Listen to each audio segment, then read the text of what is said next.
Hello everyone, তোমরা সবাই কেমন আছো? আশা করছি তোমরা খুব ভালো আছো। আমিও খুব ভালো আছি। তো চলে আসলাম তোমাদের সাথে একটি নতুন ভিডিও নিয়ে। তো দিনটি ছিল 18ই জানুয়ারি।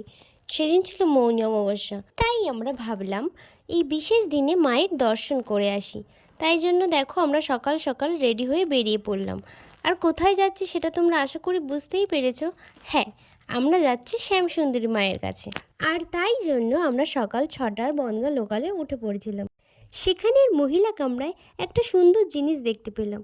দেখলাম যে কয়েকজন বয়স্ক মহিলা আপন মনে গান গাইছে এবং নাচছে। সত্যি খুবই সুন্দর সেটা। চলো তোমরাও একটু দেখে নাও সেটা। সত্যি এতদিন তো বনগাঁ লোকালে শুধু চুল ছেঁড়াছেড়েই দেখে এসেছি, কিন্তু আজকের দৃশ্যটা দেখে খুবই ভালো লাগলো আমার। তারপরে দেখতে দেখতে আমরা শিয়ালদা স্টেশনে চলেই আসলাম। আর সেখান থেকে আমরা হেঁটে হেঁটে চলে গেলাম শ্যামসুন্দরী মায়ের মন্দিরের কাছে। আর সেখানে গিয়ে দেখলাম যে এত বড় লাইন হয়ে গেছে, যেটা কিনা ছিল আমাদের কল্পনারও বাইরে। আর শুধু আমরা কেন, মন্দির কর্তৃপক্ষরা নিজেরাই বুঝতে পারেনি যে সেদিন এতজন ভক্ত আসবে শুধুমাত্র মাকে দর্শন করার জন্য। তাই জন্য কিন্তু সেখানে খুব বড় একটা ঝামেলার সৃষ্টি হয়েছিল পরে, যেটা কিনা তোমরা আশা করি সবাই জানো। আর সেদিন কিন্তু অনেক ভক্তরাই মাকে দর্শন না করে ফিরে গিয়েছিলেন। তাই জন্য কিন্তু ঝামেলাটা আরও বেশি হয়েছিল। আর যত সময় এগোচ্ছিল তত কিন্তু মানুষের ভিড় আরও বেড়ে যাচ্ছিল।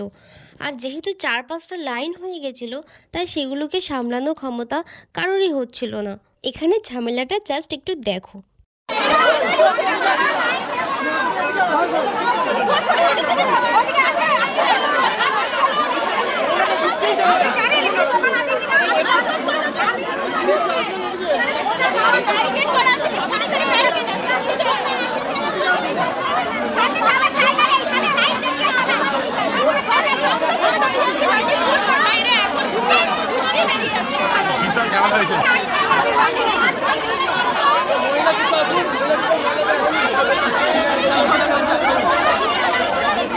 যাই হোক, পুরো 7 ঘন্টা লাইনে দাঁড়ানোর পর আমরা কিন্তু ফাইনালি মায়ের খুব কাছে চলে এসেছি।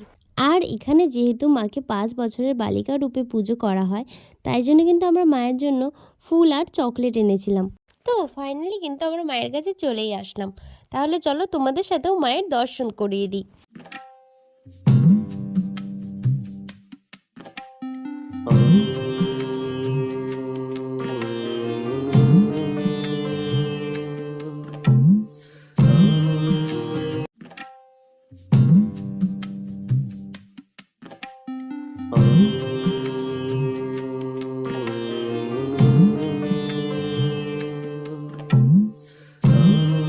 তো তারপর আমরা মাকে দর্শন করে বাড়ির উদ্দেশ্যে বেরিয়ে পড়লাম।